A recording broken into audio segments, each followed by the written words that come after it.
उधर पाकिस्तान में महंगाई दर 41% को भी पार कर गई है।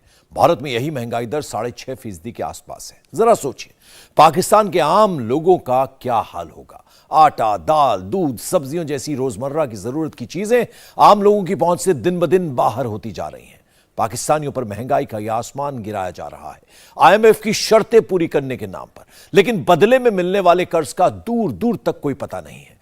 उस पर भी शहबाज शरीफ आवाम को पहले ही धमका चुके हैं कि जैसे ही कर्ज मिलेगा महंगाई और बढ़ेगी।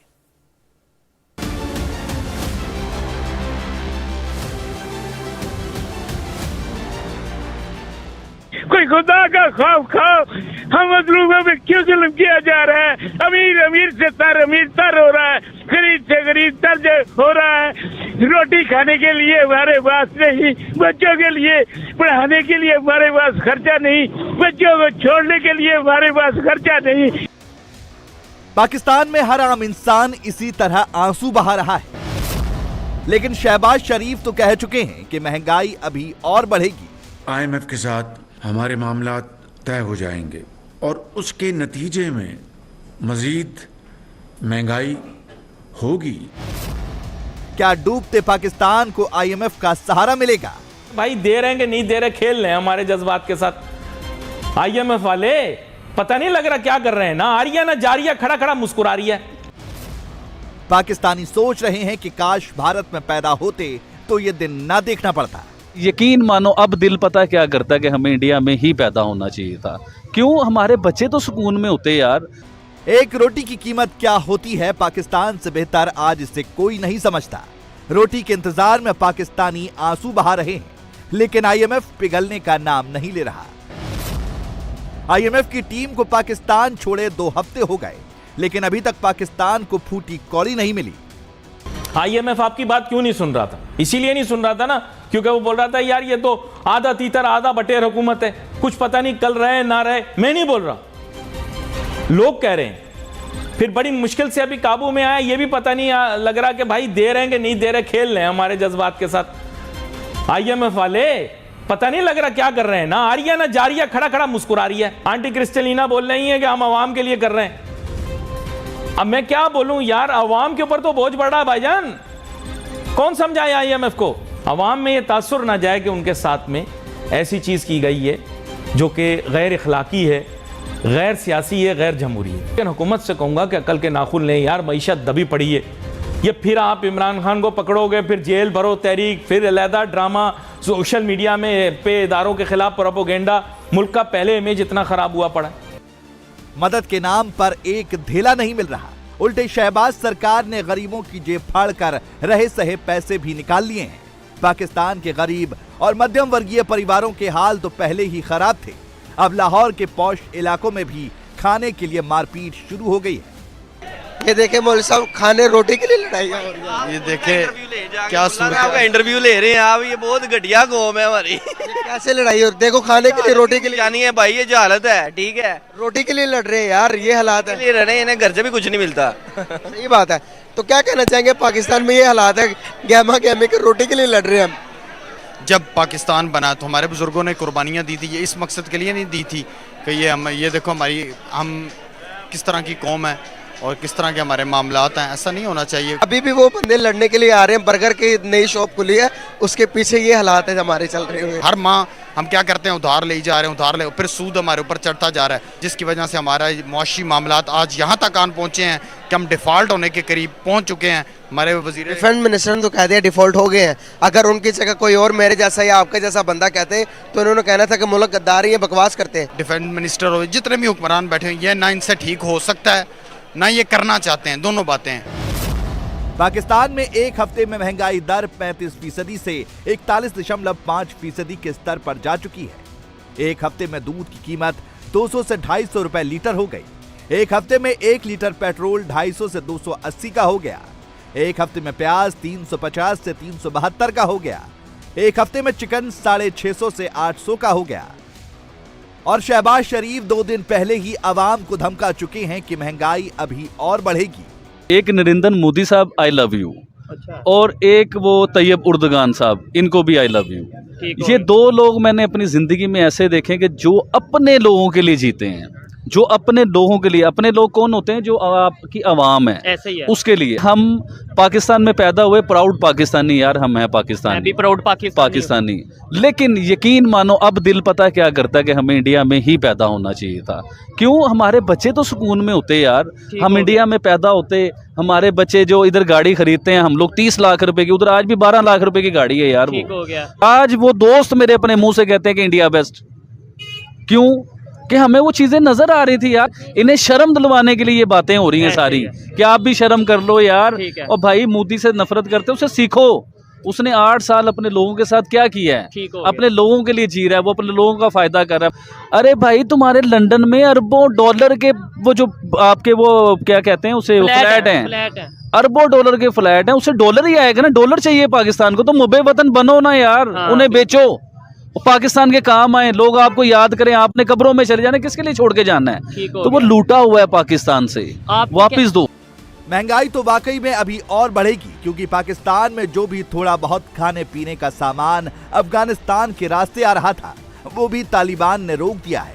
पाकिस्तान अफगानिस्तान बॉर्डर पर करीब 6000 ट्रक फंसे हुए हैं। पाकिस्तान के हुक्मरान अपनी आवाम को नसीहतें दे रहे हैं कि फल कम खाएं, चाय कम पिएं। चाय बेचने वाला हम उसे कहते थे, लेकिन चाय बेचने वाले ने मुल्क को जो है अपने वो दुनिया की चौथी बड़ी इकोनॉमी बना दी है एक चाय बेचने वाले ने। और यहाँ पर ऑक्सफोर्ड यूनिवर्सिटी, हार्वर्ड यूनिवर्सिटी और वो जिनका मुझे पता नहीं कितने बड़े बड़े नाम है यूनिवर्सिटीज़ के, वहाँ से पढ़कर आने वालों ने मुल्क को जो है वो सबको जो है चाय पीने के काबिल नहीं छोड़ा हुआ। अभी हमारे एक वजीर के पीछे बयान था कि चाय जो है ना वो कम पिए, अब एक कप पिए क्योंकि पत्ती महंगी हो गया। वहाँ के जर्नल जो हैं फैसले नहीं करते, करप्शन वालों को करप्ट समझते हैं। हमारे इधर तो जनरल बाजवा साहब ने करप्शन को करप्शन समझा ही नहीं। यहाँ पर हमारे हुक्मरानों ने क्या किया, मकसूद चपड़ासी, अनवर फलूदे वाला और ऐसे लोगों के नाम के अकाउंट्स बना के रकमें रखी हुई हैं। हमारे हुक्मरान जो उनके सारे पैसे स्विस बैंकों में पड़े हुए हैं, हमारे पास डॉलर्स है नहीं। तो कमीज उतारो और मातम करना शुरू कर दो, और क्या होगा, या तो डील पकड़ो या तो फिर डिफॉल्टर हो जाओ। पाकिस्तान सरकार पर जनता का भारी दबाव है। भूखी मर रही आवाम अपने मंत्रियों और नेताओं की अय्याशी पर सवाल उठाने लगी, तो शहबाज सरकार ने पिछले हफ्ते सरकारी खर्च कटौती का झुनझुना थमा दिया। इसके तहत केंद्रीय मंत्री अपने वेतन भत्ते नहीं लेंगे, मंत्री 5 स्टार होटलों में नहीं ठहरेंगे, सरकारी पार्टियों में सिर्फ एक डिश परोसी जाएगी, सरकारी बंगले नीलाम किए जाएंगे, सरकारी लग्जरी गाड़ियां नीलाम की जाएंगी। लग्जरी गाड़ियां इनसे लेके नीलाम कर दी जाएंगी। इमरान खान जब आया था प्राइम मिनिस्टर बन के, सरकार की जितनी भी लग्जरी गाड़ियां थी ना, मर्सिडीज, BMW, वो ऑक्शन कर दी और वो सारे इमरान खान के दोस्तों ने खरीदी, क्योंकि औने पौने दामों में ऑक्शन कर दी। सारे इमरान खान के अपने दोस्तों ने खरीदी और फिर सिर्फ 3 महीने बाद नई लग्जरी गाड़ियां खरीदने का ऑर्डर किया। ये लग्जरी गाड़ियां बेचेंगे, कल को IMF की किस्त आएगी, फिर अपने लोगों को ये खरीद बेच देंगे गाड़ियां औने पौने दामों में, और फिर नई गाड़ियां खरीदेंगे। इतने फेडरल मिनिस्टर हैं वो सैलरी नहीं लेंगे, क्या मजाक है।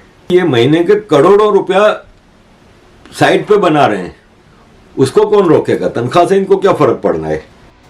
ये सबको पता है कि इन तमाशों से पाकिस्तान की हालत नहीं सुधरने वाली। जरूरत बड़ी मदद की है, लेकिन कोई देश इसके लिए तैयार नहीं है। IMF भी अगर मान गया तो सिर्फ 1.1 अरब डॉलर देगा, जिसके नाम पर आवाम के ऊपर महंगाई का बम फोड़ा गया है। जो अभी इनको IMF से कर्जा मिला है वो 1 अरब समथिंग कुछ इनको मिला है, ठीक है। 16 अरब डॉलर से वो 3 अरब डॉलर पे तो ऑलरेडी आ गए हैं, तो 1 अरब डॉलर से मुल्क कैसे स्टैंड होगा? इस टाइम जो है ना इंटरनेशनल मीडिया ये कह रही है कि पाकिस्तान के जो हालात है ना खराब, उस पर जो है पाकिस्तान की सही वाली मदद जो है ना वो इंडिया कर सकता है। जैसे टर्की की किया, श्रीलंका की किया, बांग्लादेश की किया। ताल्लुकात बेहतर होते तो आज वो हमारे लिए सबसे पहले नंबर पर स्टैंड लेता, जिससे टर्की में सबसे ज्यादा मदद की गई है। हालात बेहतर ही थे, हमारे हुक्मरानों ने ही हालात खराब किए हैं और ये बेहतरी की तरफ ला नहीं रहे, उसको ना लाना चाह रहे हैं, क्योंकि अगर ये बेहतरी की तरफ आएगा, मुल्क हमारा स्टैंड करेगा, तो ये कहाँ जाएंगे हुक्मरान हमारे। IMF ने 22 बार पाकिस्तान को बेल आउट पैकेज दिया है, लेकिन इस बार इतनी नानुकुर कर रहा है तो इसकी वजह वही 22 बार का इतिहास है। पैकेज मिलने के बावजूद पाकिस्तान बार बार डिफॉल्ट के कगार पर आता रहा और शरीफ भुट्टो खानदान की लंदन अमेरिका में जायदाद बढ़ती गई। तो भाई वो तो IMF का पैकेज किसके लिए है? ये 83 लोगों के लिए ही है ना। उस IMF के पैकेज ने इस्लामाबाद से बाहर नहीं निकलना भाई।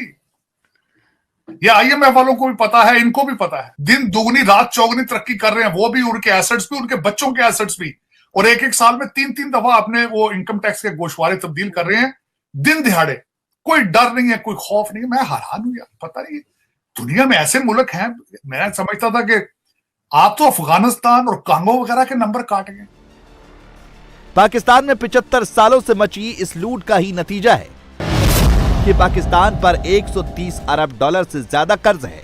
पाकिस्तान के फॉरेक्स रिजर्व में सिर्फ 3 अरब डॉलर बचे हैं और पाकिस्तान IMF से सिर्फ 1.1 अरब डॉलर के लिए गिड़गिड़ा रहा है। देखो, इनसे मुर्दे भी पनाह मांगते होंगे। अब जो पाकिस्तानी जिंदा है उनका इन्होंने गला घोट दिया है, और जो मरे हुए हैं उनको भी जगा रहे हैं कि उठो टैक्स पे करो। आप ये सोचें कि जब हमारे यहाँ चाय कम हो रही थी तो इन्होंने ये नहीं बताया कि इंपोर्ट बंद हो जाएंगे, हमारे पास डॉलर नहीं। आवाम को कहते हैं आप ना ऐसा करें, 2 कप जहाँ पे पीते हैं 1 कप पिए, जहाँ पे 2 रोटियां खाते हैं वहां पे 4 लोग 1 रोटी खाएं, आधी आधी करके। हम तब इनके ना ये डबल स्टैंडर्ड को नहीं समझे, वो कर रहे हैं। फिर जब आटे की कहत पड़ी, चाय की शॉर्टेज, मुझे लगा ओ वो तो सही बोल रहे थे कि ये सब चीजें होने वाली है। पाकिस्तान सबको पता है कितना टैक्स लोगों पे लगा रहे हैं। आटे पे टैक्स, प्याज पे टैक्स, माचिस पे टैक्स, पानी, बच्चों पे टैक्स, पानी।